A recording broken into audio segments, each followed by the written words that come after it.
Bienvenidos a Life on Mars, el podcast de tecnología, innovación y emprendimiento de Marsbase. Estamos ya en el año 2021, después de 6 meses fantásticos con invitados estrella, con amigos de la empresa, clientes, partners, gente de la industria. Hemos entrevistado a inversores, hemos entrevistado a disruptores, innovadores, todo tipo de perfiles.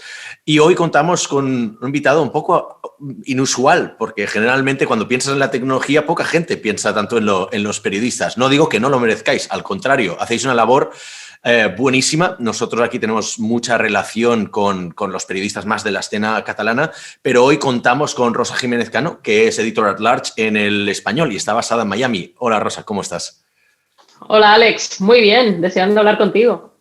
¿Qué te llevó a ir a Miami o a los Estados Unidos? Para empezar, vamos a dar un poco de background tuyo y luego vamos a comentar hoy con la gente el tema que teníamos pendiente de hablar contigo, que es el papel del PR, ¿no? de las comunicaciones, relaciones con periodistas y prensa en el mundo de las startups. Genial, pues muy bien Alex, empezamos si quieres por el principio, como decías, el por qué Estados Unidos y luego el por qué Miami. Mira, a Estados Unidos me fui en mayo de 2014 y me fui a vivir allí como corresponsal del País, que era donde trabajaba antes. Entonces yo llevaba bastante tiempo ya cubriendo tecnología desde España y viajaba a Estados Unidos mucho porque al final es donde pasan casi todas las cosas. Entonces, si había una presentación de iPhone, de conferencia de Google, de Facebook, el F8, pues terminaba yendo y me quedaba 2 o 3 días más para intentar cubrir temas propios. El volver no solo con los temas de la conferencia en los que había ido, sino también contar historias un poco más de Silicon Valley, ¿no? De conectar allí. Y hubo una persona, ahora que caigo, que para mí fue muy importante y me ayudó mucho a conectar, que es un chico muy catalán, o sea, se puede ser catalán y otra vez muy catalán, y lo digo bien porque me gusta mucho cómo es muy buen amigo, que se llama Elías Campo. Hombre, no sé si le conocéis, vale. Elías a mí me ayudó WhatsApp, mucho ¿no? porque... Ahora está en Telegram. Exacto, vale. Exacto. Y fue como un ángel que me aparecía de la nada, porque yo creo que yo cada vez que iba él se emocionaba más que yo y me hacía una agenda increíble y me llevaba a sitios de impresoras 3D, Singularity University, a no sé cuánto, entonces me hacía una agenda maravillosa. Yo volvía con unos temas increíbles y cuando volvía siempre me quedaba la sensación como cuando eres pequeño que tienes como lo de los yogures, el botecito que le pones el algodón, una semilla y te empieza a crecer tu alubia o tu lentejita y luego lo tienes que trasplantar al tiesto, pues yo me quedaba en eso, de la planta me brotaba, pero luego no lo trasplantaba al tiesto porque, claro, me volvía a España. ¿Qué quiero decir con esto? Que empezaba a tejer relaciones, pero no las terminaba como de cultivar, en el sentido de me llamaban, ¿no? Para siguiente noticia, de escrito de estos de TV, hemos levantado una ronda de 10 millones, ay, sí, pero es que estoy en España, espera, hacemos una llamada, al final eran 9 horas de diferencia.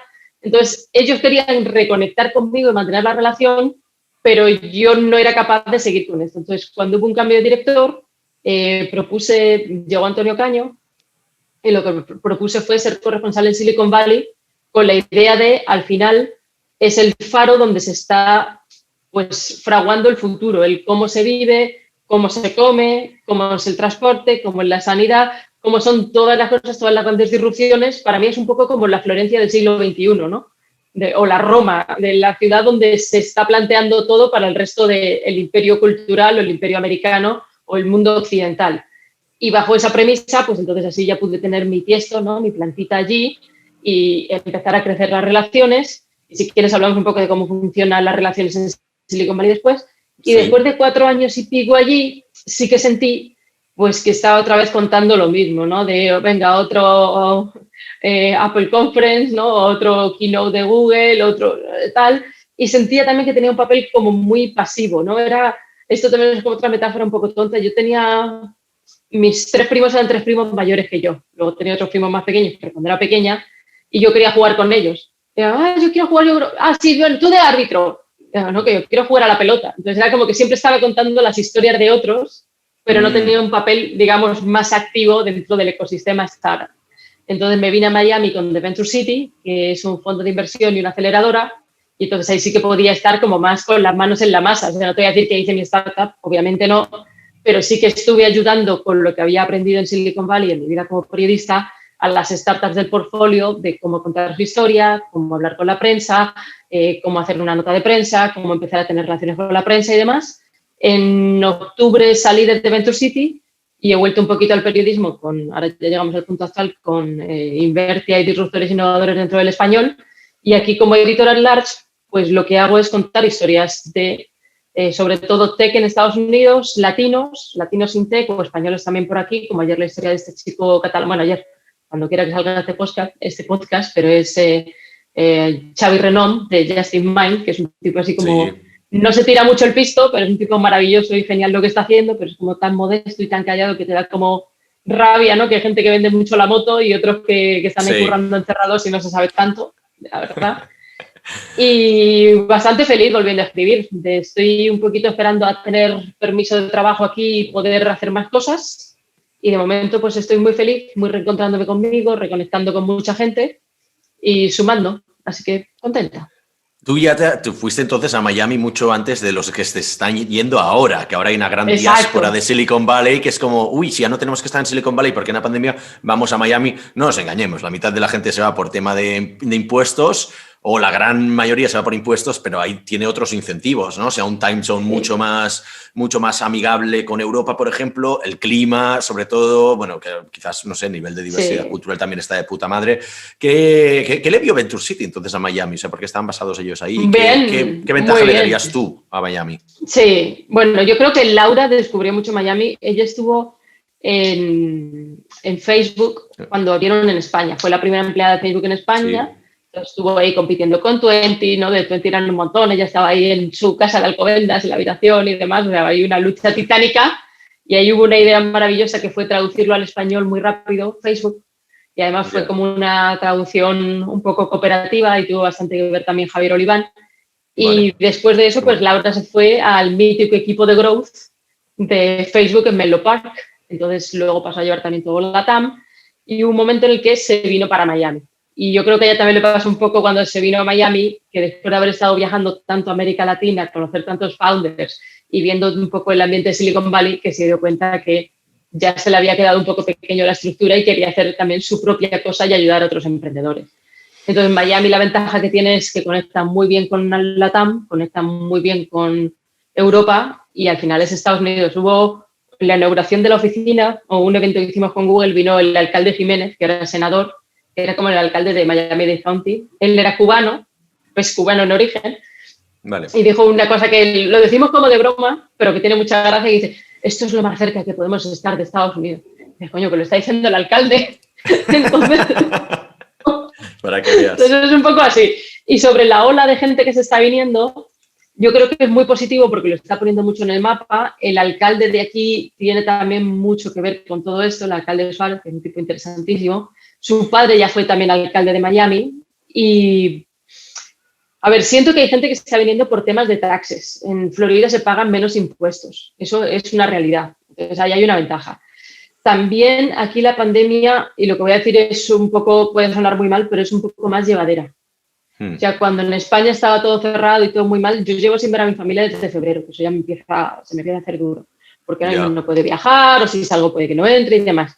Pero las restricciones siempre han sido muy suaves. Es más una responsabilidad personal. O sea, yo no estoy yendo a bares, no voy a restaurantes, pero sí voy a terrazas al aire libre. Pero aquí no han cerrado del todo. Y hasta el 4 de julio, aquí en Miami, las cosas estuvieron bien. A partir de julio y luego en Thanksgiving ha habido grandes picos, pero el resto del tiempo la vida es muy al aire libre, hace buen tiempo, entonces no tienes tanto la percepción de estar encerrado. En California las restricciones han sido muy duras y están siendo muy duras. Y la ciudad, San Francisco en sí, por todo lo que me cuentan mis amigos, y tengo ya varios que se han ido, se está poniendo muy mal también en el tono social y de inseguridad.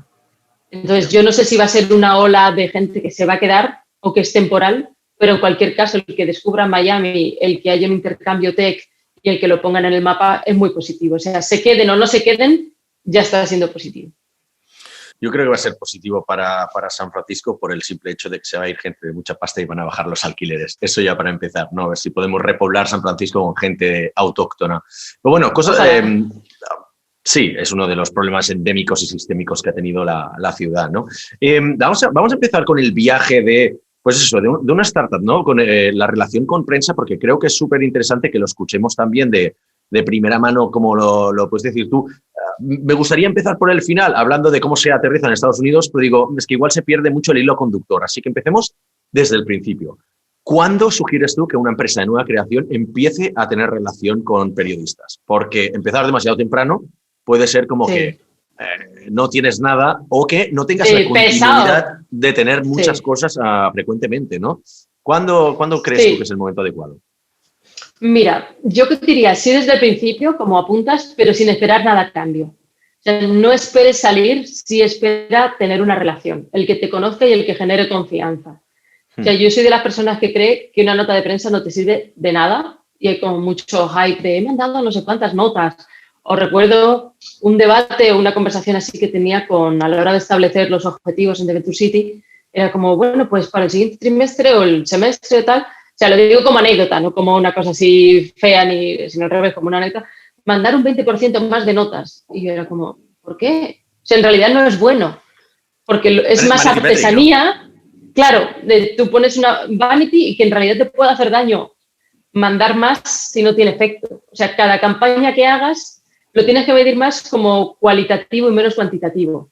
Porque cada campaña o cada historia que quieras contar se tiene que contar como algo en sí mismo que tenga una conexión con las anteriores, pero no tiene por qué tener éxito. Entonces, volviendo a tu pregunta de con una startup qué hacer, yo lo que les recomendaría es que el founder empiece a establecer relaciones sin esperar salir. Que quede pues abiertamente a tomar un café o que le mande una nota explicando quién es y qué quiere hacer sin esperar que salga por eso.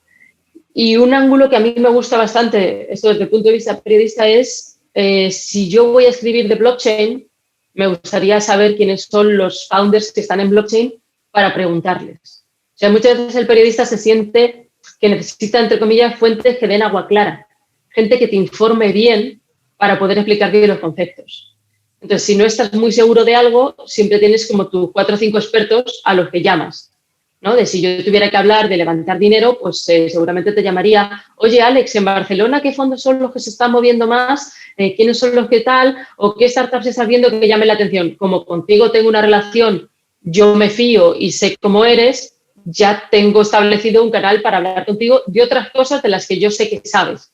Entonces, el día que tú tengas una de las startups para las que trabajas, que has contratado a Marsbase o que tú lances una startup, si tú me dices, mira, Rosa, estamos levantando 3 millones para esto, tal. Ay, mira, pues mira, me interesa, ¿por qué no lo contamos? Tal, así contamos tu historia. O sea, es el que ya te tengo en mente, ya tengo una relación contigo, ya tengo esa confianza y ya me has ayudado muchas veces a contar bien las cosas. O sea, no es me has ayudado egoísta, sino que me has ayudado a la audiencia. La audiencia sabe que eres una persona que sabe de eso y entonces ya tienes creada esa confianza, entre comillas, pública.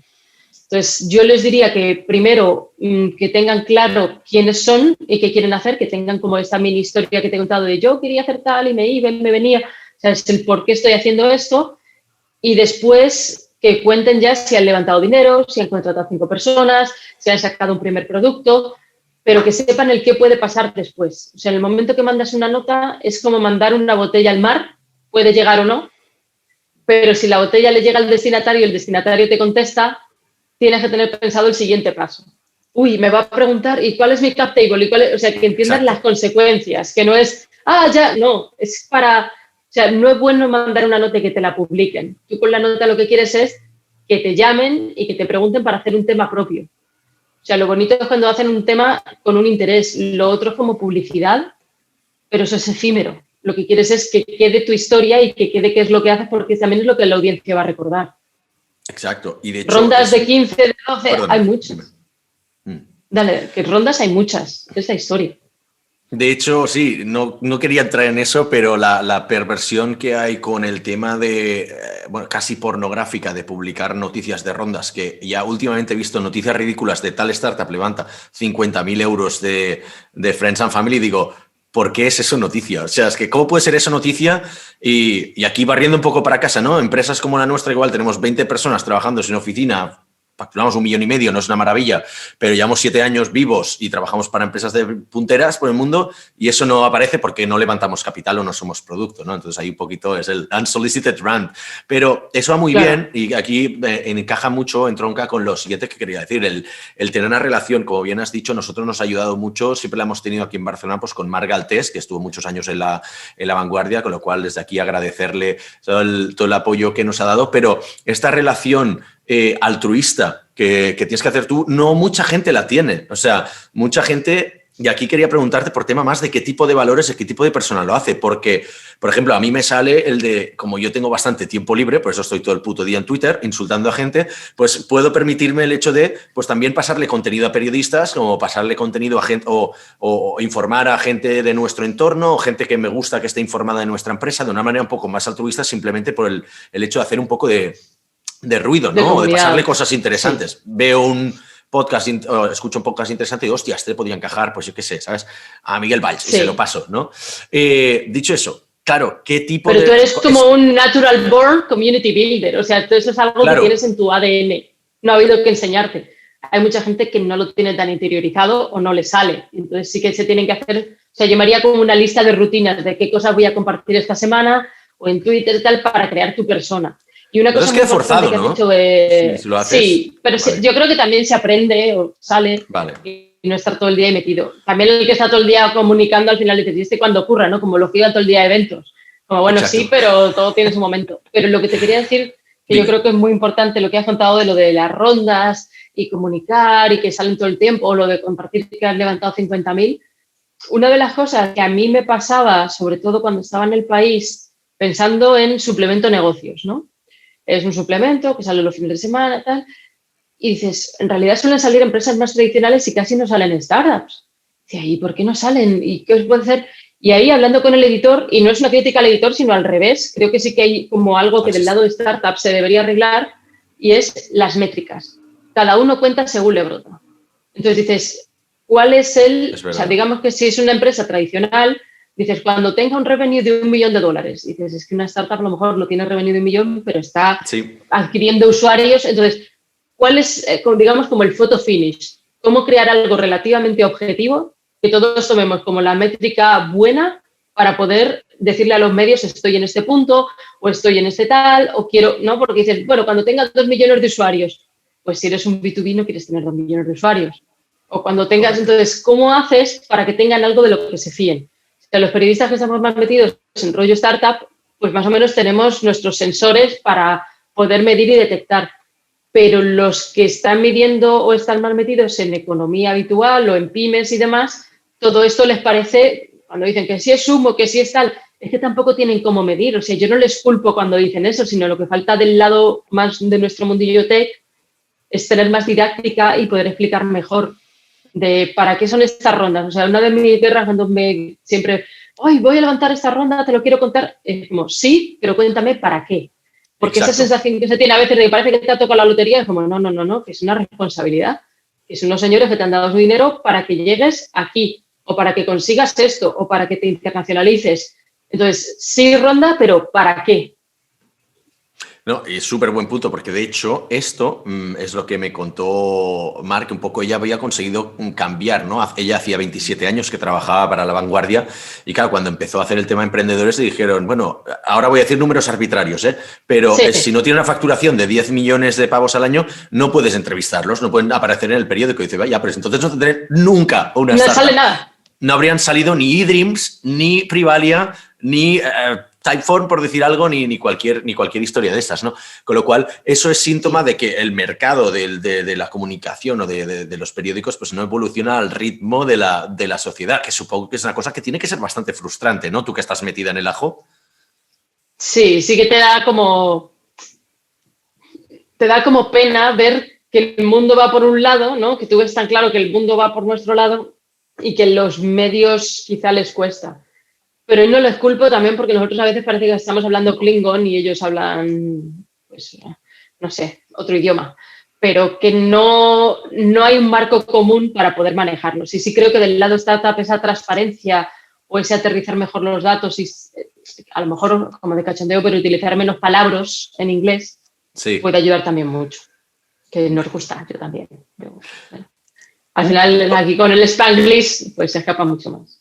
Un par de cosas más respecto a lo que es la parte incipiente o los primeros años de una startup, para luego pasar ya, pues vamos a pasar también por ir creciendo, expansión internacional, a ver el tiempo que nos da, ¿no? Pero un par de cosas, por ejemplo, las dos cosas nos han pasado un poco nosotros. Empezamos por la primera. Cuando eres un pardillo, y nosotros éramos unos pardillos hace 7 años, nos empezaron a contactar agencias, ¿vale? Agencias que... Creo que tú nunca has sido pardillo.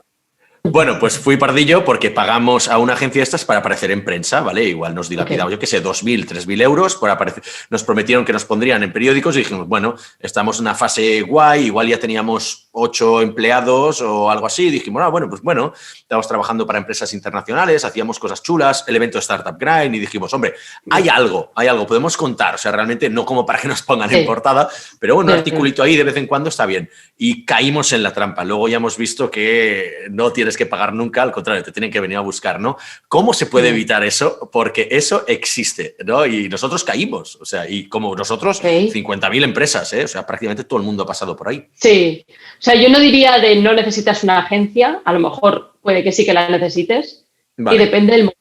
Entonces sería más de didáctica, de entender cómo funciona, pero no sé, a lo mejor hay gente que no tiene tanta facilidad para hacer un press release, o que le cueste, que no tenga acceso a contarlo más allá de los periodistas que conoce. Pues también, o sea, si en un momento concreto necesitas un boost, sí, o si ya eres una empresa, pues pongamos un globo, tienes un montón de incendios. Pues yo creo que globo está bien, o sea, ¿me entiendes? Vaya una que has ido a buscar, ¿eh? Por eso. De incendios, pues sí, necesitan una... ¿sabes? La estación de bomberos cerca, con la manguera, con estas cosas, y con hacer cositas un poco también más del lado bueno, de contar otras historias y demás. Sí. Pero para una startup yo le diría, primero, que procure tener como un listado con métricas claras de ahora somos 20 empleados. Bueno, dentro de 6 meses revisar, ahora somos 25. Y mantenerse esa métrica, porque lo que genera mucha desconfianza es cuando dices un número, luego otro, sino ser sólidos en hacia afuera, si vamos a contar esto, esta es la métrica buena y este es nuestro photo finish. Y después, sí, primero contar quién eres, ¿no? La nota inicial de la definición y qué estás haciendo. Después, si has lanzado tal producto. Y después, si tienes algún ángulo. Aquí en Estados Unidos hay una cosa que está bastante bien, que se llama How, Help a Reporter Out. Y yo siempre en las startups les sugiero que se suscriban, porque ahí es donde periodistas están buscando fuentes y lo ponen. Estoy escribiendo sobre tal cosa, y hay de viajes, hay de business, hay de tal. Aquí, bueno, allí en España está Reportaro, que están intentando hacer algo parecido. Entonces, si yo soy una startup, me daría de alta ahí como fuente para ver qué es lo que están preguntando los periodistas. De qué es lo que están, porque si sé de eso, le voy a contactar, al final va a empezar a escribir de mi startup, pero es una manera de empezar a tener relaciones y convertirme en una fuente para ellos.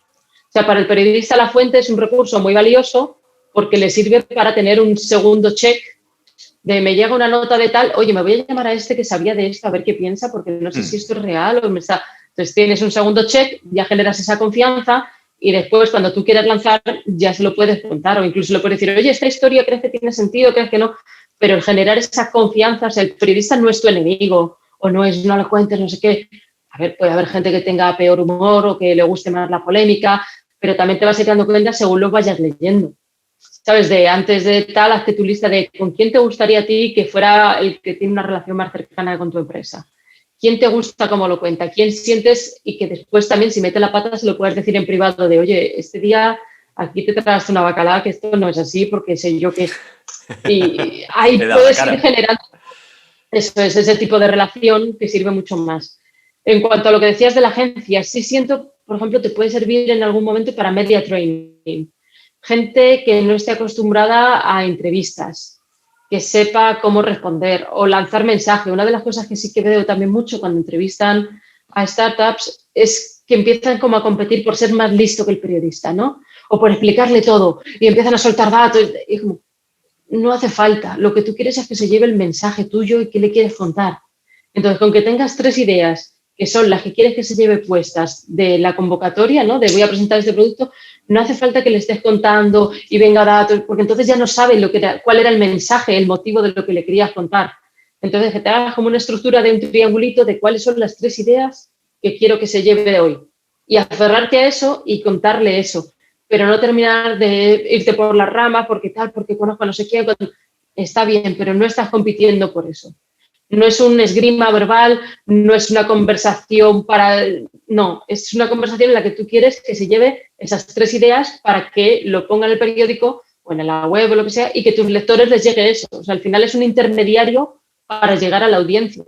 ¿Y la audiencia para qué te sirve? Pues en el caso de consumo te puede servir para tener más usuarios, potencialmente más clientes, para tener mejor branding y para generar una confianza, ¿no? De que también los inversores vean que estás saliendo. O sea, yo lo de, por ejemplo, salir en prensa para levantar dinero, si yo fuera inversor me daría igual. Dicen, no, que quiero levantar dinero, no sale en prensa. Yo creo que es más por ver cómo lo has contado y si has salido. Pero al inversor yo creo que le tienen que interesar más otras métricas que unos links en medios. Esa es mi sensación. Quizás estoy muy confundida, pero... De hecho, si lo publicas en medios, lo general es que te vengan a venderte mierdas. O te vengan las típicas agencias de recruitment, las empresas tecnológicas a ofrecerte sus servicios, o sea, mentores, advisors, o sea, gente de todo tipo a venderte cosas. Porque sí, que pienses el para qué. Eso claro. Es, que sepas tú el para qué. Si es recruiting, pues que cuentes eso. Queremos contratar, hemos levantado 12 millones y queremos contratar, hacer crecer nuestro equipo para eso. Perfecto. Pero que siempre sepas el para qué, que no sea, como decíamos antes, una vanity metric, ¿no? La vanidad de he salido tantas veces. Y luego otra cosa también muy curiosa, muy importante, es a mí siempre es que quiero salir en TechCrunch. Como, bueno. Muy bien, yo también, yo quiero un Ferrari, está bien.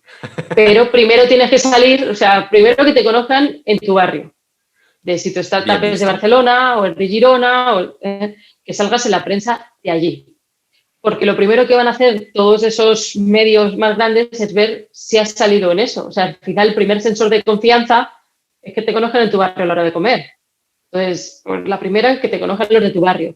Después, sí, pues nivel España. ¿No? Y luego, claro, es sospechoso y que es raro que escribas de ello. O sea, o bien es porque el VC te ha conectado, porque tenga muy buena relación, o porque tenga el founder sea un tipo súper experimentado, pero lo normal es que no te cubran o... No sé, estaba esta chica, creo, Ritari, Natasha, ¿no? Creo que se llamaba así, que está entre Londres y Barcelona, de TechCrunch. No la y conozco, ella a veces cubría cosas tipo feminismo, ¿sabes? Vale. Le interesa mucho el ángulo de mujer en tech. Entonces, yo siento que hacía cobertura o que le daba visibilidad a startups que de otra manera no hubieran salido en TechCrunch siendo tan tempranas, o a lo mejor sin haber salido en otros sitios, por ese interés de ella en ese ángulo. Entonces, ahí también sería un poco, estúdiate qué es lo que le interesa al periodista. Cuáles son los ángulos y las historias que suele cubrir. Pero para mí el primer consejo es, primero sale en la prensa local. O sea, no puedes hacer el 0 to 1, ¿no? O el 0 a 100 de no. Quiero salir en TechCrunch mañana. Eso no va a pasar, ya te lo digo, por mucho que le pagues a una agencia, por mucho que, salvo que haya sido, pues, founder de Globo. Pues el de Globo, cuando quiera que haga cualquier otra cosa, sí va a salir. Claro, sí, porque tienes historial. Sí, perdona que te he cortado. Dale. No, que digo que a mí me gusta compartir estos fallos porque, joder, o sea, tenemos la transparencia como cultura de empresa y al contrario, si podemos ayudar a que otra gente pues no meta la pata donde nosotros la hemos metido, a mí no se me caen los anillos por decir que pagamos eso, no sé si 2.000, 3.000 o 4.000 euros y la cagamos y fue tirar el dinero completamente porque apenas aparecimos en ningún lugar. Oye, fantástico, ya hemos aprendido esto, no haremos más. Y seguramente estamos escaldados y por eso luego hemos sido bastante reticentes a tema de hablar con prensa. Pero es muy buen punto el que dices tú, el de decir de sí que hace falta agencias, pero mejor que las vayas a buscar tú. Si te vienen a buscar ellas, como date atento. Que sepas, ¿no?, para qué es. O sea, a mí, por ejemplo, en Barcelona, de mi lado periodista, sí que como mi sensor era quién me picheaba bien o quién me contaba bien las cosas y quién no. Claro. Entonces, por ejemplo, las chicas de Bambú, a mí como periodista me funcionaba muy bien. Porque no me solían vender mierda, sino, he dicho mal y pronto, sino que más o menos sabían lo que me interesaba, lo que tal, y me vendían bien las cosas. Entonces, cuando estuve después en Venture City, pues fueron nuestra agencia en España. Pues me servían mucho. Muy bien. Siento que de precio está muy bien, no te hacen oversell y te dicen, claro, con esto consigues esto, esto no te va a llevar aquí y estos son 6 meses de trabajo. Sí, pero en las cosas efímeras, tal, pues suele ser mucho ruido pagado, mucha visibilidad y al final no consigues crear esa relación a largo plazo que es lo que quieres. Y eso sí que es más trabajo del founder de ponerlo en su lista de cosas y de picar piedra y dedicarle un poquito de tiempo cada mes o cada semana. Para mí, te voy a echar aquí una flor. Una cosa que yo creo que tú hiciste muy bien, cuando nos conocimos, recuerdo que fue en San Francisco y que fuimos a un sitio como cerca del Panhandle, un sitio de barbacoa, no me acuerdo si se llama 4505 o algo así, pero que estábamos con Mailtrack. Con Mailtrack y con Cristian, que es buen amigo de los dos, ¿no? De Platzi, exacto. Entonces fue una cena distendida en la que tú me contaste por qué venías, qué era lo que hacías, cuál era tu relación con Silicon Valley, como todos los años tenías esta rutina, incluso varias veces y demás. Era como, pues sí, súper interesante. Y además estabas ayudando a esta startup a hacer esto y esto, que además era guay que ellos trabajaran contigo porque, ¿cómo es el nombre? Nuestro amigo el de Alicante. Escribe... Eduardo Manchón. Eduardo Manchón, él ya tenía experiencia en Silicon Valley, pero él sabía que tú le podías ayudar en eso. O sea, también es muy humilde, siendo un tipo que yo lo considero un sabio. O sea, me encanta leerle, me encanta o sea, soy fan de su honestidad, de su forma de... O sea, no quiere decir que siempre esté de acuerdo con él, pero tiene una honestidad tal y una apertura y una forma de ser que me encanta y ojalá hubiera mucha gente así. Entonces, esa conversación a mí me sirvió para, este tipo sabe de esto, además en ningún momento intentaste venderme nada, pero si algún día tengo que escribir de qué está pasando en Barcelona, de producto, de tal, sé que te puedo llamar, que me puedo fiar de ti, porque en una conversación distendida entre amigos me di cuenta de cómo era, cómo funcionabas y cuál era tu labor y qué valor le aportas a las startups. Entonces, así terminé escribiendo de Mailtrack, pero también terminé escribiendo o conectando con Ferran, porque un poquito después Ferran vino para la conferencia, terminé, entonces ahí quizás sin darte cuenta hiciste un PR muy natural. O sea, tú no tenías el sombrero de voy a hacer PR, pero fue una cosa natural, que para mí eso es un PR súper puro porque te salió de, pues te puede interesar conocer esto y esto para... Y yo, pues sí que me interesa, sí, adelante. Entonces tú no tenías la sensación de venta, sino al final era como un endorsement que para mí sirvió. De hecho, con Mailtrack, bueno, creo que fueron ellos, porque yo a ti no te conocía. Sí. Creo que el contacto fue por Eduardo, ¿no? Puede ser, pero sí que es verdad que estábamos en el proyecto de que yo les ayude un poco como advisor de llevarles a Estados Unidos para intentar desarrollar el lado B2B. Bueno, no sé hasta qué punto puedo contar esto, pero bueno, da igual, si no ya lo contará Eduardo. Pero en cualquier caso, ¿no? Hacer un poco de prospección de mercado en Estados Unidos y presentarles a gente de ahí. En cualquier caso, creo que un saludo para Eduardo, porque creo que es la única persona en España que compite conmigo en número de enemigos creados por tweet. O sea que ahí estamos como empresarios de izquierdas, creo que somos muy pocos y Eduardo y yo, pues ahí estamos como liderando. A mí me da mucha pena que tenga enemigos, a mí me mola mucho lo que cuenta. Es que siento que tiene muchas razones en muchas cosas, entonces me mola.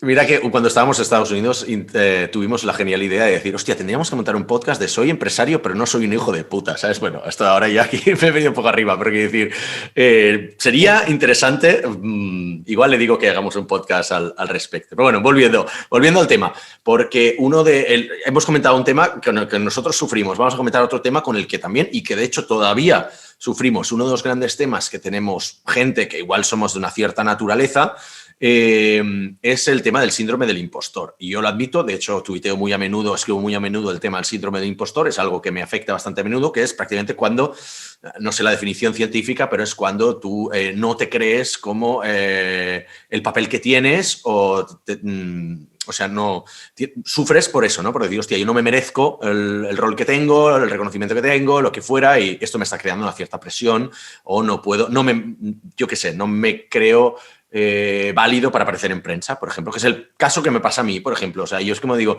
es que no tengo nada que contar. Todo el mundo dice, hostia, pero tío, tenéis que contar esto, tenéis 20 personas, tenéis no sé qué, trabajáis para grandes empresas internacionales, hacéis cosas súper chulas, la conferencia, y digo, ya, pero no sé, igual porque estamos escaldados de la experiencia con la agencia, o igual simplemente porque es que decimos, tampoco nos va a cambiar la vida aparecer en prensa, o no lo merecemos, ¿no? Y ese síndrome del impostor es jodidísimo, porque yo lo veo en mí, pero lo veo en muchísima gente. Me es más fácil combatirlo, ayudarle a la gente que lo tiene, decirle, oye, no lo hagas, pero luego es que yo no lo hago conmigo mismo. Y realmente es un tema que, hostia, estamos empezando a salir un poco de la cueva, contar la historia de Marsbase, ir a eventos, porque nos está forzando a gente. ¿Cómo se puede combatir esto? O sea, ¿tú podrías detectarlo los periodistas de alguna manera o no? Tiene que salir del founder, ¿no? Yo creo que tiene que salir del founder, pero también te das cuenta del que es un sobrado en de motos. O sea, al final también tienes un radar para saber quién es el que te está vendiendo la moto, igual al principio no, y quién es una persona que sí sabe y a lo mejor no está de venta, pero también vas viendo un poco los resultados. Y yo creo que en Twitter también eso se detecta, ¿no? Y ahora que hay tanta explosión de todo el mundo haciendo su contenido y tal, te das cuenta también el que sigue la estructura, que sigue tal, que tiene como una plantillita y rellena, y el que tiene ya más autenticidad y que es él y que se nota cómo es y que te pone un link interesante, pero también notas el que es como un pseudobot, ¿no? El que tiene el template y lo está rellenando. Y luego lo de creértelo yo creo que es también difícil porque yo muchas veces digo, ay, qué suerte he tenido, ¿cómo he terminado aquí? ¿Cómo no sé? Y luego, a mí de las cosas que me ayudó fue cuando me puse aquí a hacer papeles, ¿no? Para hacerme green card y demás, cuando miras atrás y ves tus logros. Entonces, uy, esto vale, te dice el abogado, sí, claro, esto es como un premio. Ah, ok. Y no sé, sí, claro. Y yo, uy, pues en mi vuelta tan idiota no soy, ¿sabes? Como, mal, bien, ok. Ya. Y esto, pues. Entonces, cuando ves que tienes como un reconocimiento externo que te sirve como para poder venir aquí, para tener una visa, para poder trabajar aquí, dices, pues estas cosas que hice sí que han servido, sí que han sumado, o como que te da una confianza en ti. Pero yo sí que soy de las que siempre soy de undersell y overdeliver, ¿no? De bajar las expectativas y poner por encima, pero a mí me cuesta mucho el oversell.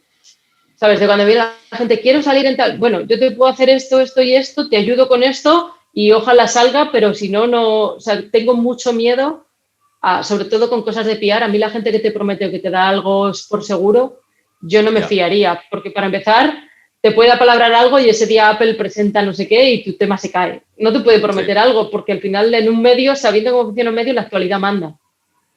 Entonces, cuando empiezan con que si embargos o en exclusiva, tú le puedes dar la exclusiva a ese periodista, pero luego su editor puede darle preferencia a otro tema y te quedas ahí colgado de la brocha, ¿sabes? Ya. Entonces, para eso yo sí que soy más de bajar las expectativas, vamos a construir esto, vamos a ver esto. Y a mí, cuando trabajaba con startups, ahora cuando trabajo con algunas, sí es más, me gusta más darles herramientas y enseñarles a hacer las cosas por sí mismos que cobrarles por un servicio. O sea, a lo mejor no soy muy lista porque termino con un retainer y venga un ingreso recurrente, pero creo que es mejor tanto para el ecosistema, para que puedan impactar más, y también para ellos mismos, ¿no? De que la gente sepa, que entienda y que tengamos una cosa, yo creo que menos tóxica y más honesta entre todos. Eso es buen punto. Y de hecho, para romper la lanza a favor de los periodistas, que mucha gente dice, es que están muy a la defensiva, están muy endiosados. Digo, porque lo venden muchas motos. Correcto. O sea, iba a decir, porque los que tenemos el síndrome de impostor somos una minoría. La mayoría no tienen nada y van a vender sus mierdas. Y oye, y yo sé que os avasallan con toneladas de emails, con cosas que, bueno, no hay para tanto. O lo que dices tú, con demasiada frecuencia y poca relevancia. Entonces dices, hostia, tienes que decir que no a mucho pitching.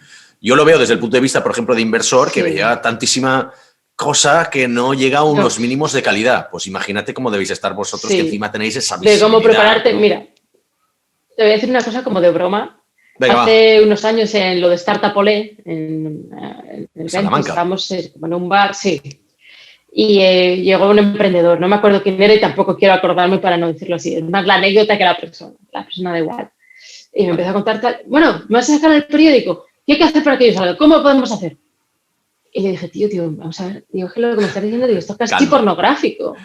Me dice, ¿qué quieres decir, tío? Tronco, digo, que esto es como si tú llegas a una discoteca, encuentras una chica a la hora y dices, bueno, ¿qué? ¿Follamos? Digo, tronco, pues así no vas a triunfar. No sé, primero vamos a tomar una copa, a ver cómo nos caemos, y luego, pues igual al final sí, pero no me presentas 5 minutos, oye, ¿qué tengo que hacer para salir en el periódico? Y como, además dices, mira, mi editor... Con ese acento sería del norte, encima, ¿no? Pues no sé, tío, pero era un poco, digamos, muy directo. Y era como, pero tú cuando vas a ligar así, haces esto y como que se sonrojó y tú como, no me había dado cuenta, nunca lo había pensado así. Pues está siendo así de agresivo, pues, en otro plano, pero está haciendo la misma cosa. Vamos a conocernos, tal, y después, pues lo que surja, ¿no? Al final es como la analogía, es lo mismo, de lo que surja. Podemos ver si surge o no, pero no me puedo decir así. Exacto. Oye, y una cosa, hablando también del tema de relaciones, porque claro, hay un momento muy crítico en el que tocas una llaga, ¿vale? En la vida de un periodista, que es cuando le pides una corrección, ¿vale? A ver, a todos nos ha pasado que nos hayan escrito el nombre mal, datos mal, el nombre de la empresa mal, el link mal, y claro, pedirle a un periodista, o un número, sí, porque a veces nos ha pasado, alguna cosa de decir, hostia, una vez por la radio me dije, no, es que Alex que vivió varios años en Silicon Valley, yo estuve 3 meses en Silicon Valley, en mi primer año, pero es que viene de hace muchos años de Silicon Valley, hostia, entonces claro, a mí no me mola que se divulgue información falsa, aunque sea, no es por malicia, ¿no? Sí, pero una exageración inocente o por ensalzarte, sí. Eso fue radio, pero claro, si luego queda en un artículo, puede que... hostias, la radio es más difícil. La radio es más difícil, pero un artículo, pues ya que ponen tu nombre mal o el nombre de un inversor que realmente no está en la empresa o lo que fuera porque se han liado, hostia, eso queda ahí, ¿no? Y sé que cuando le pides corrección a un periodista, alguien me dijo, oye, cuidado, que a los... No, tío, no puedes pedirle eso. O que te pasen el artículo antes de publicarlo. Eso es como un tabú. No se puede, sí. No se puede. Eso o sea, son dos cosas distintas. ¿Cómo podemos tratarlo? ¿Cómo podemos tratar ese tema tan delicado? Eso sí, la primera, de lo de la corrección, si no ha habido mala fe y es un error simplemente de ortografía o de una cifra mal o tal, yo creo que con toda naturalidad. ¿Qué pasa del otro lado? ¿No? ¿Qué pasa al periodista cuando tienes algo mal? Tienes mucho trabajo. Pues que normalmente... ¿no? Sí, bueno, pero eso no importa. O sea, si algo está mal, al final... Mira, con los medios pasa una cosa. Vale. Tú te compras una lavadora, la lavadora no funciona, llamas al servicio técnico y te viene un señor, te la arregla o se la lleva. Tú compras un periódico y si tiene un error, no puedes volver al día siguiente y dicen, me lo cambia. Pueden hacer como mucho una fe de ratas, pero es a posteriori. O sea, si online. La lavadora está mal, ¿me entiendes? Eso es. Online sí. Sería más online. Pero lo que sucede es que muchas veces el periodista no es el que tiene el acceso directo a cambiarlo. También por control, porque si no, no puedes estar o pones links o tal, entonces es al editor. Y hay veces que te da un poco de vergüencita. Me he confundido en esto y en esto y además puse esto mal. Es como, hostia, hay gente que le ha cagado tanto como un poco de te hace chiquito, pero lo tienes que hacer, porque al final, o sea, la realidad y los datos están. Entonces, si es una chorrada, no, pero si tu nombre está mal o el nombre de la startup o la cifra no es correcta o ha puesto un inversor que no es, sí. También a veces pasa que quedas con un emprendedor y se viene arriba y te dice no sé qué, te dice no sé cuánto. O sea, había habido gente también que me ha dicho... Está en el café no sé qué, y luego no estaba. No, pero no era para que lo pusieras. Es que si me haces aquí un name dropping que te cagas, sé consecuente con ello, luego no te asustes. O no, era conversación entre nosotros. Bueno, pues haberme dicho, pero entonces no lo digas. Y luego lo que decías que era lo otro, lo de leerlo antes, sí. Más que un tabú, es como en realidad como una falta de respeto. Es como si vas a un restaurante, te dan un bocata de calamares, algo, y dices como, pero es que yo te quiero ver cómo las estaba haciendo en la cocina. Y también hay una parte como de respeto mutuo en cuanto a libertad de expresión. Vale. Entonces, muchas veces dicen, lo quiero leer para ver si lo has entendido. Es como, ¿esto es un mansplaining o qué te crees que soy idiota? O no, o sea, perdón, ¿cómo para ver si lo he entendido? O a ver si lo pones bien. Perdón, pues entonces no hubieras hablado conmigo si no te fías, pero no puedes revisarme tú mi trabajo. O sea, ahí hay como una frontera de dónde termina el tuyo, dónde empieza el mío. Pero no, o sea, sí que entiendo el sentido de antes de que ponga mal mi nombre, de que ponga mal tal, me gustaría verlo. Pero ya solo puedes corregir a posteriori. O sea, tus puntos de contacto van a ser antes, cuando estás quedando, y cuando has salido. Pero la parte como de la cocina, o sea, digamos que tú puedes ir con Ferran al mercado a la compra, que es como la toma de datos, y luego puedes comer el plato o ver cómo, pero no vas a estar en la cocina mientras lo haces. Ahí es como su intimidad, su trabajo y su punto. Pero lo de las correcciones yo no lo veo mal. O sea, yo entiendo que si eres un periodista igual menos experimentado, te puede dar cosa. Y también, por ejemplo, una cosa a mí que no me gusta es cuando dicen, no, es que quiero hacer una entrevista con mi co-founder o con los co-founders y somos 4. Como, tío, que esto no va de que para que su mamá esté contenta o de que salga o de que también salga fulano porque también los dos lo hacemos. Esto va del mensaje. Tú, o sea, no es una vanidad de salir los 3 en el periódico, sino lo que quieres es que a la audiencia le llegue quiénes sois, el mensaje que estáis contando, y da igual quién salga en el periódico, decidid uno y que sea el portavoz y con ese, pero no 4 portavoces y los 3, eso no es práctico. No, es completamente, además, ya no es, lo que dices tú, hay temas de credibilidad, hay temas de que no tienes acceso, hay temas de que hay muchísimo trabajo, hay temas de que, bueno, también la presión de la inmediatez en la que estáis, esta vorágine de la inmediatez que requiere el periodismo, que requiere hacer cosas rápido, ¿no? Actuar rápido y que realmente, pues no sé, hay que estar en 50.000 cosas. No, dicho esto, hay un tema que también has tocado mucho, que lo has dicho tú, que es el tema de que, o lo hemos dado por entendido, ¿no? Que la relación la tiene que llevar el founder. Pero llega un punto en el que una empresa crece, Dios no lo quiera, yo siempre soy más fan de las empresas pequeñitas que podemos retener, los founders podemos retener el control de muchas cosas, entre ellas lo que se dice en nosotros, la cultura de empresa, pues la relación con prensa, pero ya lo pasan a una persona de marketing. Entonces ya el guerrillero de marketing, ya te hacen el traspaso y dicen, oye, ahora a partir de ahora todo esto lo va a llevar el chico de marketing, ¿no? Por decir algo. Entonces ahí, ¿cómo lo percibís vosotros? ¿Cómo se hace un handover correcto? Vale, eso está guay. Yo diría que la persona de marketing, de comunicación o como Rich o tal, que tenga mucho la data limpia, que tenga acceso a los compañeros, digamos, no sé, que sean de growth o de revenue, de sales, de los diferentes departamentos para concretar qué es lo que se va a contar y que cada 6 meses se actualice. Yo recuerdo en The Venture City de cuántas startups han pasado por el programa o cuánto han levantado en total, sumado, tener como un photo finish, que es el que quieres compartir o que es el que vas a contar hacia afuera. Y después, del lado periodista, esto sí que es muy importante lo que estás diciendo, porque en general, yo recuerdo cuando llevaba a un sitio, volvía con los datos, le llegaba el editor y me decía, ¿y esto dentro? Le he dicho, no, según el departamento de marketing, joder, Rosa, yo te han vendido otra vez la moto. Ya. Entonces, al final de marketing tiene que ser, o el de comunicación, un facilitador, alguien que te aporte un dato, pero al final el statement, la frase, la declaración, quieres que sea el founder o el que sabe, o el CTO si es una cuestión técnica, pero volvemos al principio, lo que quieres son fuentes que den agua clara. O sea, a lo mejor es el de marketing el que está cocinando el mensaje para que lo diga el CEO, por estrategia, pero necesitas hablar con esos, claro, porque el otro es el que te va a facilitar, pero realmente el de marketing no es el que sabe de eso. El de marketing es como un vehículo, un facilitador o la persona con la que vas a tener tu relación, pues a lo mejor más cercana o más del día a día o que te mande las notas de prensa. Pero a la hora de tener un portavoz, cuando te ponen al de comms o el de marketing, pues suele ser más, o sea, yo diría más low level, es el que quieres citar como experto en algo. Vale.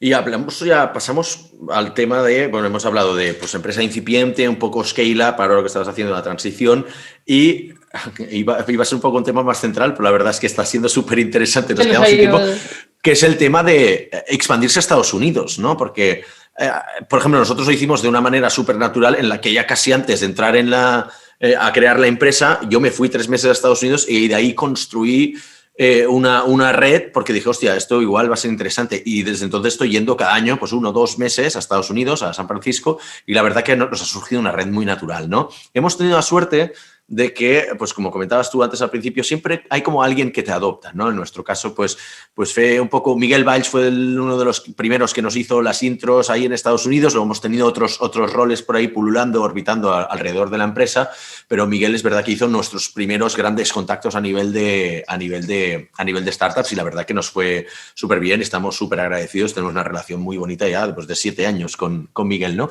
Que estuvo hace poco en el podcast. Ese papel de persona que te adopta, ¿no? Cicerón, ¿tú crees que es algo que tienen que hacer las startups o no? ¿Cómo crees que deberían expandirse a nivel de PR a Estados Unidos en concreto? Pues mira, te diría... Tú has tenido un poco con Elías, por lo que has dicho, ¿no? O sea que... Sí, Elías, y además fue de manera natural, o sea, ni siquiera algo buscado que yo le pagara como tengo un stringer, no. Vale. Sino que fue una persona que me adoptó porque le caía bien, porque se lo pasaba bien, porque somos muy buenos amigos y yo siempre recordaré eso, que me ha ayudado mucho y al final es una persona de la que me fío mucho. Cuando él me quiere contar un tema o a presentarme a alguien, sé que me puedo fiar porque me lo ha demostrado tanto que sé que me viene con algo que de verdad, que además sabe qué temas me gustan, ¿no? Qué temas, ¿sabes? En realidad cuando ya llegas a un punto así con un periodista no me está vendiendo un tema, sino me lo estoy pasando bien. Y muchas veces él no tenía interés más que el momento, claro, y es más el tema de wow, o me ha abierto la puerta a entender cosas en las que yo estaba como super out, que ni sabía que existía y me ha despertado un interés por profundizar más en algo. Claro. Es alguien que te enriquece. Pero eso me pasó como natural por el camino, ¿no? De alguien que descubres, conectas y es como, wow, qué guay. Sí que te diría que en Estados Unidos lo de ir a los meetups sirve mucho porque la gente sí que reconecta y es fácil y se presentan, o sea, incluso aunque seas tímido, aquí siempre hay un caudal o una manera de empezar a hacer relaciones. Y luego, una cosa que yo creo que es muy bonita en Silicon Valley es que todo el mundo está dispuesto a dedicarte media hora, que es mucho más fácil que en España. En España hay mucho más barreras o no puedes llegar a esta persona y allí es mucho más abierto siempre que tengas algo que contar. O sea, no desperdicies esa media hora, porque no para que es esa media hora, eso es, sino que seas capaz de tener como tu pitch de quién eres, qué haces y por qué estás ahí y ver en lo sucesivo cómo te gustaría que fuese esa relación. Pero en general sí que son gente con cierta curiosidad y que si tú también les puedes abrir otra network, les puede servir. En tu caso, conectar con el ecosistema de Barcelona, del sur de Europa, bueno, y de parte más allá del sur de Europa, te mueves por el este y por diferentes sitios, y saber qué es lo que hace tu startup y que en algún momento les puedes ayudar a internacionalizarse gracias a esa red. Yo creo que eso tú lo has hecho muy bien, y yo diría que una startup tiene que pensar primero si es capaz de crecer aquí orgánico, antes de meterse a contratar personas, a hacer un despliegue, probar un poquito el agua primero y después ver a dónde les lleva. ¿Qué consejos darías qué tipo de periodista vas a buscar si yo soy una startup de Barcelona y tengo que expandirme a San Francisco por lo que fuera, ¿no? Por tema de fundraising o es una B2B, crees que tus clientes están ahí? Y yo tengo la teoría que tienes que ir a buscar a alguien de tu propio país que esté ahí, ¿no? Ya sea como corresponsal o que simplemente, pues, aunque sean TechCrunch o lo que fuera, en una de estas grandes, pero que sea tu país porque tienes una afinidad cultural, ¿no? Pero sí. No sé qué piensas tú. Sí, yo creo que sobre todo los de TechCrunch están como sobrepitcheados. Y sobrevalorados también, digámoslo un poco, ¿eh? Pero bueno, lo diré yo. Leyéndolo, a mí me gusta, pero a veces sí que veo que hacen temas más cortos, o sea, me gustaría ver más temas profundos. Lo que pasa es que ya tienen como un caudal de audiencia tan grande que están todo el rato alimentando la maquinaria, ¿no? Y eso les sirve. O sea, me gustaría que tuviera un poquito más de profundidad y menos de inmediatez, pero también si han elegido como ese nicho, pues ok, si le funciona bien. Pero sí creo que está bien lo de conectar primero con la gente que es afín. Antes estaba Cinet en español, ahora por desgracia cerraron. De F está Marc Arcas, que es un tipo súper majete además. O sea, no es tan conocido porque lo que pasa con Agencia F es que no sale tanto la firma. Pero si tú sales en F tienes una visibilidad increíble porque es como la agencia en español más potente que se distribuye en todo el mundo en español. Entonces, conectar con alguien así te puede ayudar mucho. No se le cubrir startups, pero si hay una interesante, pues le puede encajar o simplemente ya te tienen en el radar para siguiente cosa. Y después sí que haría como la prensa local, contarle que vas, una vez que has salido en la prensa local, que te vas a Estados Unidos, poder usarlo eso para pitchear. Vale, tú ya dijiste que te viniste a Estados Unidos, te has venido y sobre todo el para qué. ¿Para qué vienes a Estados Unidos? ¿Cuál es? O sea, llegar a Estados Unidos y decir quiero salir en medios, como ya, pero ¿qué es lo que estás haciendo aquí? O sea, siempre es la finalidad, el por qué y el para qué estás ahí. Entonces ahí ya sí que puedes despertar un interés. ¿Cómo crees que tu producto puede tener encaje en ese mercado? ¿Qué deficiencia le has visto a mi mercado para que tú seas el que lo resuelva? Que no sea voy a Estados Unidos porque voy a Estados Unidos. Y otra cosa que te puede ayudar mucho es si tienes dinero en Estados Unidos, que tu fondo sea el que te hace la intro. O sea, si eres, no sé, First Round Capital o un Y Combinator, ellos son los que te van a hacer la intro con esa prensa porque ya tienen esa relación establecida. En Estados Unidos los fondos sí que tienen bastante relación con la prensa. A mí los de KPCB, 2 veces al año, teníamos como los Kleiner Perkins, que tenían como un encuentro de prensa, pues a lo mejor tomar un cóctel, una hamburguesa o tal, ¿sabes? Pero en una zona cerraban un espacio y luego había diferentes mesitas con los founders y suena como un speed dating un poco, ¿no? Pero te servía para ver qué tenían luego en el portfolio, conocer al founder, intercambiar tarjetas y después si quería escribir de ello, o sea, no era la presión de quiero que escribas de esto, sino un ven y mira lo que tenemos en el portfolio que pueda encajar. Entonces parece que está bien. Entonces parece que las empresas que tienen inversión tienen una ventaja competitiva ahí, porque es que tienen acceso a... Entonces, para empresas que no tienen inversión, o sea, empresas bootstrap, por ejemplo, como podría ser la nuestra o lo que fuera, o empresas que son más de servicios, o que los inversores simplemente son europeos y no tienen conexión con Estados Unidos, ahí, claro, ¿qué les podríamos decir? Hay una gente interesante que son los de Mind the Gap, que son algo así como una oficina europea allí, pues intentar hacer algún tipo de alianza con ellos se mueven bien en prensa. Y si no, primero contar en Europa que te vas a ir para allá, o sea, como ya supuestamente has establecido esa relación con tu prensa local, pues decir, oye, nos vamos a ir a Estados Unidos para esto, esto y esto, y después en Estados Unidos sí contar que te ibas y qué es lo que estás haciendo ahí. O sea, el decir estoy aquí no es noticia, eso es como Paco Martínez Soria llega a Madrid con la boina es como, eso no es noticia. El hecho noticioso tiene que ser qué es lo que está pasando, qué es lo que hace, pero que tú te vengas, o sea, perdóname el ego y todo esto, pero no es noticioso que tú vengas. ¿Qué estás haciendo? ¿Qué has conseguido? Pero el llegar y salir es como, eso no es noticioso. Pero no hay consejo para dar en eso, es que no es noticia. Claro. Entonces, claro, ahí hay como una cierta barrera de entrada porque hay, ¿cómo decirlo? Lo que has dicho tú, ¿no? El periodista americano está sobrepitcheado y ya tienes barreras muy altas, ¿no? Entonces, tú tienes, lo has dicho muy bien, al menos en Silicon Valley, yo no conozco tanto los ecosistemas de fuera de la Bay Area, que es como, es verdad, todo el mundo te va a dar 30 minutos, pero son los últimos 30 minutos que te van a dar, ¿vale? A menos que vaya muy bien la cosa, son los últimos, ¿vale? Porque siempre te van a presentar a otra persona un poco para pasarle el marrón a otro o porque realmente la has cagado y es verdad, a veces tu pitch no le ha interesado o no lo has enfocado bien o tenías un mal día y ya está, ¿no? Claro, en ese sentido tienes un silver bullet. Claro, ¿tú qué aconsejas en ese sentido? Igual lo que podría ser es no vayas... Mucho. Preparar mucho. Preparártelo mucho, estudiarte bien a la persona. Sabes, que no llegues y le hagas 20.000 preguntas y que pierdas la media hora mientras te cuentas, sino el contexto, estudiatelo con su LinkedIn, con su tal, y que veas qué tipo de cosas le suelen interesar para poder contarle para contarle lo que sabes que le va a interesar y al final como un call to action de qué quieres que pase después de esa entrevista. O sea, qué es lo que va a pasar después de verte.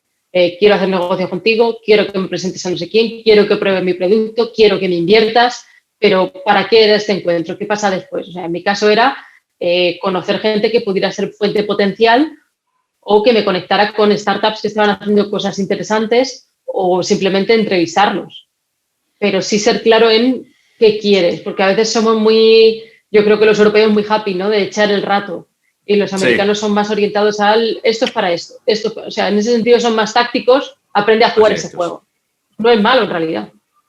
No es malo, porque al final, como más escalas hacia arriba en el mundo de los negocios, también ves que hasta tu propio tiempo es mucho más escaso, con lo cual ya va bien ser un poco más directo y hacer reuniones mucho más focalizadas. Y que decíamos, entrar a un meeting y decir, vale, esto es lo que quiero. O sea, a partir de aquí podemos hablar 10 minutos de lo que quieras, pero vamos a hablar 10 de cómo vamos a trabajar tú y yo. Rosa, se nos come el tiempo, pero nos gusta cerrar con una pregunta, a ver si tienes tiempo para resolvernos esta última pregunta, que es la gran cagada, o sea, la cagada mayor que hayas hecho a nivel de comunicación. Siempre nos gusta humanizar las cagadas, ¿vale? Normalmente hablamos más de cagadas tecnológicas, pero ¿qué gran cagada has hecho tú a nivel de PR que quieras compartir con nuestra audiencia?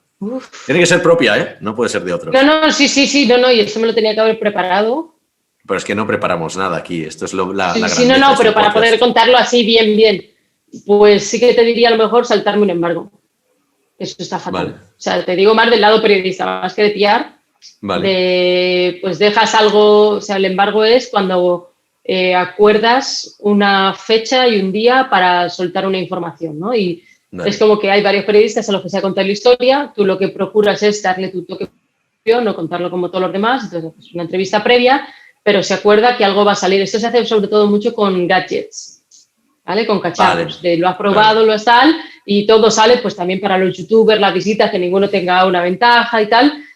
Entonces tú dejas tu tema hecho, pues el Sony Xperia XZY in the middle of the night, vale, sí. Entonces tú dejas ahí tu cosa en el editor y llega un compañero tuyo por la mañana, mira, esto era para hoy, tal, y sale. Y claro, pues la cagas big time porque los compañeros, mira la lista esta, se está pasando y nos ha pisado y no sé qué, mal. Vale. La marca es como, pero bueno, esta de que va no sé cuántos tal nos ha jodido el lanzamiento porque ahora todos se mosquean y todos se saltan el embargo. O sea, una vez que uno cruza esa línea, todos cruzan la línea porque fulano lo dio primero y yo no puedo llegar más tarde. Entonces creas ahí como un súper... Y eso pues sí que me pasó una vez. Además fue con Sony, que reaccionaron muy bien. Fue hace bastante tiempo. No es algo que digas le he cagado yo como tal, sino que es como más una cadena, una cosa sucesiva. Pero el aprendizaje fue pues ponerlo con admiraciones en color rojo. O sea, lo suyo sería no subirlo al editor y no dejarlo, pero si muchas veces es un embargo mundial y es una hora concreta, pues tiene que ser todos a la vez. Entonces pues fue como poner admiraciones, colores, no sacar bajo ningún concepto.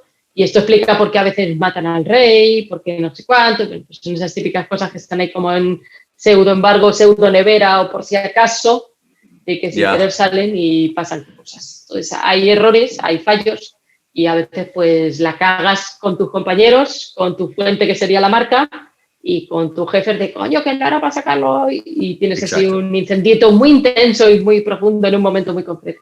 Luego se pasa, pero ahí tienes que volver a construir la confianza. O sea, ahí en ese momento pues durante un tiempo pasas toda la nevera y ya no te van a convertir en embargos, ya no te... O sea, si es sin mala intención y se ve claro, sí. Si eres una persona que siempre se salta los embargos, pues, o sea, yo qué sé, cuando dan el premio Planeta, pues Planeta te dice antes para que prepares el tema y el periodista ya se prepara tal y luego en la cena se dice quién es el premio Planeta, pero normalmente, o sea, digo Planeta porque por ejemplo, igual no, está preparado, se sabe para que puedas hacer una cobertura bien, una entrevista con el tipo y a tal hora todo el mundo lo saca. si pisas eso por darlo tú antes, pues bueno, te puede ayudar mucho en SEO, pero el año que viene no vas a estar entre los que te lo No. Eso explica alguna vez que ha pasado lo de dar por ganador de la Champions al equipo que no era, porque se publicó el que no, porque tienen los dos escritos, ¿no? O el Balón de Oro. Eso es, exacto. Eso no es un embargo, sino que tienes las dos opciones. Entonces, para si unos y otros a sacar el despliegue. Y Rosa, para cerrar, un minuto para ti para decir, oye, ¿en qué podemos ayudarte? ¿En qué estás metida en tu nueva etapa? ¿Qué son los temas que te interesan para que te podamos contactar? Vale, y echar un cable? Me interesan mucho startups que estén viniendo a Estados Unidos o a América Latina. Eso me gusta. Españoles, catalanes, latinos que estén en Estados Unidos haciendo cosas chulis, también nos mola. Y poco más, o sea, básicamente eso. Y si alguien tiene una tecnología disruptiva súper guay o está haciendo algo chuli, pues también feliz de, por lo menos de escuchar y de entender o de... O sea, al final yo soy una persona muy curiosa y ser periodista me ayuda mucho porque es tener un empleo en el que tienes que ser muy curioso. Entonces eso mola. Eso es verdad. Perfecto, pues podemos dejarlo aquí. Muchas gracias, Rosa. A ti. Hasta la próxima.